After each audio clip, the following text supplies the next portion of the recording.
दोस्तों नमस्कार, स्वागत है आप सभी का ऑन फर्स्ट यूट्यूब चैनल पे। इस वीडियो में हम बात करने वाले एक बड़ी और लेटेस्ट अपडेट के बारे में जो कि संबंधित है बीएड बनाम बीटीसी को लेकर। बीएड बनाम बीटीसी को लेकर जारी नोटिस के बारे में, जहां से बीएड वाले लाखों छात्रों को बड़ा झटका लगा है, उसकी वजह क्या है वो भी आप सभी को बताई जाएगी। और साथ ही साथ बीएड बनाम बीटीसी को लेकर प्राइमरी शिक्षक भर्ती से बीएड बहाल को लेकर जो ये नोटिस जारी की गई है, इसके जारी होने का रीजन क्या है, डिटेल में जानकारी दी जाएगी। तो वीडियो को लाइक कर दें और शेयर कर दें, चैनल को सब्सक्राइब करके बेल आइकन को दबा लें, जिससे कि आपको रियल ऑथेंटिक जानकारी सबसे पहले मिलती रहे। शुरुआत करते हैं बीएड बनाम बीटीसी को लेकर। जैसा कि आप जानते हैं कि बीएड बनाम बीटीसी केस काफ़ी महत्वपूर्ण है, चाहे वो बीएड वाले अभ्यर्थियों के लिए हो या फिर बीटीसी वाले अभ्यर्थियों के लिए, क्योंकि कोई भी शिक्षक भर्ती का विज्ञापन निकाला जाएगा या फिर शिक्षक भर्ती पूरी होगी या फिर बीएड वाले छात्रों को प्राइमरी शिक्षक भर्ती के रूप में अगर नौकरी मिलेगी तो वो इसी केस के आधार पर मिलेगी। दो बातें आप सभी को पता होगी कि उत्तर प्रदेश के अंदर प्रतीक मिश्रा के माध्यम से यूपी टीईटी और सीटेट के अंदर बैठने वाले उन सभी बीएड वाले अभ्यर्थियों के प्रमाण पत्र पर रोक पहले से लगवा दी गई थी।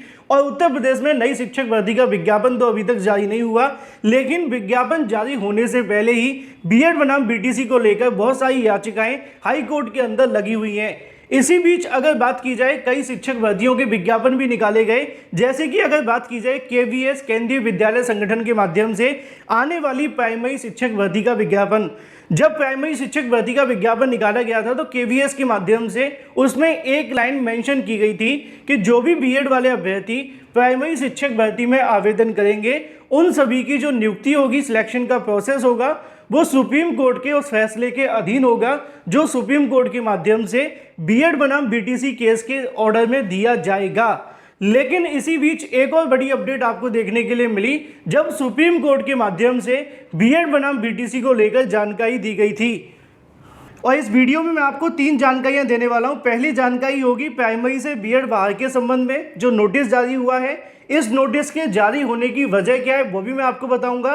साथ ही साथ बीएड जो केबीएस के अंदर आवेदन करने वाले अभ्यर्थी थे, उनके बिना यहाँ पे रिजल्ट के बारे में भी आपको जानकारी दी जाएगी। और इसके संबंध में केंद्रीय विद्यालय संगठन के माध्यम से भी जानकारी दे दी गई है। पहले मैं बता दूं, अभी हाल ही में सुप्रीम कोर्ट के माध्यम से बताया गया था कि बीएड बनाम बीटीसी केस को लेकर जो ऑर्डर जारी किया जाएगा वो जुलाई के 3rd वीक तक आप सभी को देखने के लिए मिल जाएगा। जैसे ही जानकारी ये मिली कि जुलाई के 3rd वीक में बीएड बनाम बीटीसी का कोर्ट ऑर्डर जारी हो जाएगा, उसके बाद में आप सभी को मैंने दिखाया भी था कि यहाँ पे एक लेटर जारी किया गया था केंद्रीय विद्यालय संगठन को। केंद्रीय विद्यालय संगठन को एक लेटर भेजते हुए ये मांग रखी गई थी कि जो भी बीएड के अभ्यर्थी केबीएस की प्राइमरी शिक्षक भर्ती में आवेदन किए थे और साथ ही साथ वो चयनित होने वाले थे, उन सभी के जो रिजल्ट है वो यहाँ पे घोषित न किए जाएं। अगर केंद्रीय विद्यालय संगठन अपने रिजल्ट को घोषित करना चाहता है तो बीएड वाले छात्रों का रिजल्ट घोषित ना करे, या फिर अगर केंद्रीय विद्यालय संगठन सभी का रिजल्ट घोषित करना चाहता है तो वो जुलाई के लास्ट वीक में अपने परिणाम को घोषित करे। इसी के संबंध में यहाँ पे एक लेटर भेजा गया था जो कि एडवर्टीजमेंट नंबर 16/2022 के संबंध में था, जो कि प्राइमरी टीचर वैकेंसी के संबंध में था। नीचे आप सभी को यहाँ पे जानकारी देखने के लिए मिल जाएगी, जो कि मैंने आपको बता दिया था कि बीएड वाले छात्रों को प्राइमरी शिक्षक भर्ती के अंदर बहाल करने को लेकर यहाँ पे मांग की गई थी। अब ये मांग क्यों की गई थी वो आप सभी को पता होना चाहिए। उसकी वजह थी जोधपुर हाईकोर्ट के माध्यम से जारी किया गया आदेश। जोधपुर हाईकोर्ट ने 25/11/2022 को, माफ कीजिए 2021 को एक आदेश जारी किया था, जिसमें बीएड वाले छात्रों को प्राइमरी शिक्षक भर्ती से बहाल कर दिया था। अब उसके बाद में जो एनसीटी की अधिसूचना जारी की गई थी, जो कि 28 जून 2018 की थी, उसको यहाँ पे रद्द कर दिया गया था। एनसीटी की अधिसूचना को जोधपुर हाईकोर्ट के माध्यम से 25/11/2021 के आधार पर रद्द माना गया था। और अभी तक वो अधिसूचना पूरे तरीके से रद्द है, क्योंकि सुप्रीम कोर्ट के माध्यम से ना तो उस अधिसूचना को बहाल किया गया है, ना जोधपुर हाईकोर्ट के आदेश को रद्द किया गया है, और ना ही उसके ऊपर कोई स्टे दिया है। ऐसे में बीएड बनाम बीटीसी को लेकर जो 28 जून 2018 को नोटिस जारी हुआ था, जिसके आधार पर पूरे देश के अंदर बीएड करने वाले अभ्यर्थी प्राइमरी शिक्षक भर्ती के अंदर एलिजिबल हो गए थे, उसी नोटिफिकेशन को 25 नवंबर 2021 को जोधपुर हाईकोर्ट के माध्यम से रद्द कर दिया गया। बाद में बीएड करने वाले अभ्यर्थी सुप्रीम कोर्ट चले गए और सुप्रीम कोर्ट में जाकर इस मुद्दे के संबंध में बताया गया कि जो बीएड करने वाले अभ्यर्थी प्राइमरी के हैं उनको प्राइमरी शिक्षक भर्ती में आवेदन करने का मौका मिले। मामले को लेकर 22 जनवरी 2023 को ऑर्डर रिजर्व कर लिया गया और अभी तक इसका ऑर्डर जारी नहीं हुआ है। इसी बीच केंद्रीय विद्यालय संगठन के माध्यम से नई प्राइमरी शिक्षक भर्ती का विज्ञापन निकाला गया, जिसमें बीएड वाले अभ्यर्थियों को ये कहते हुए आवेदन करने का मौका मिला कि आपका जो सिलेक्शन का प्रोसेस होगा वो सुप्रीम कोर्ट के आने वाले फैसले के अधीन देखने के लिए मिलेगा। और वर्तमान में कंडीशन ये है कि जो बीएड वाले अभ्यर्थी चयनित होंगे सुप्रीम कोर्ट के फैसले से पहले, उनको नौकरी तो मिल सकती है लेकिन वो सुप्रीम कोर्ट के फैसले के अधीन होती। लेकिन अब केंद्रीय विद्यालय संगठन के माध्यम से एक नया नोटिस जारी करते हुए जानकारी दी गई है, जिसके बारे में आप सभी को यहाँ पे देखने के लिए मिल जाएगा। अगर बात की जाए 17/5/2023 को, उसी लेटर के रिमाइंडर में उनकी तरफ से यहाँ बताया गया है, नीचे आपको देखने के लिए मिलेगा, it is intimated that recruitment agency, जो कि सीबीएसई है, जिसके माध्यम से यहाँ पे सिलेक्शन लिस्ट तैयार की गई है।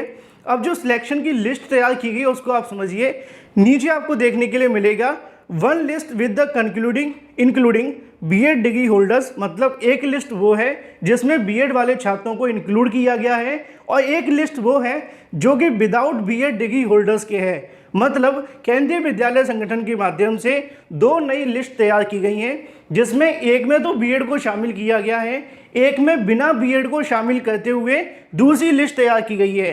अब दो लिस्ट की वजह क्या है वो नीचे लिखी हुई है।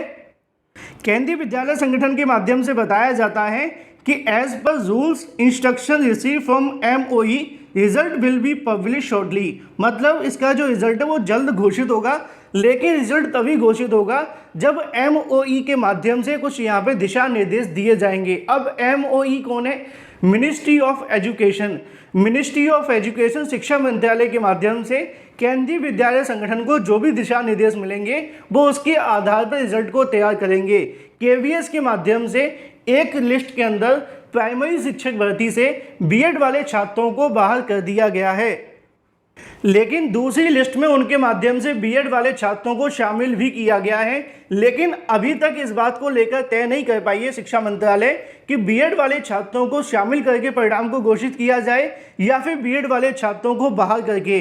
अब देखना ये होगा कि जो केंद्रीय विद्यालय संगठन के माध्यम से प्राइमरी शिक्षक भर्ती को लेकर रिजल्ट तैयार किया गया है, उसमें निश्चित तौर पे बीएड वाले छात्रों के लिए एक लिस्ट वो है जिसमें वो शामिल नहीं है।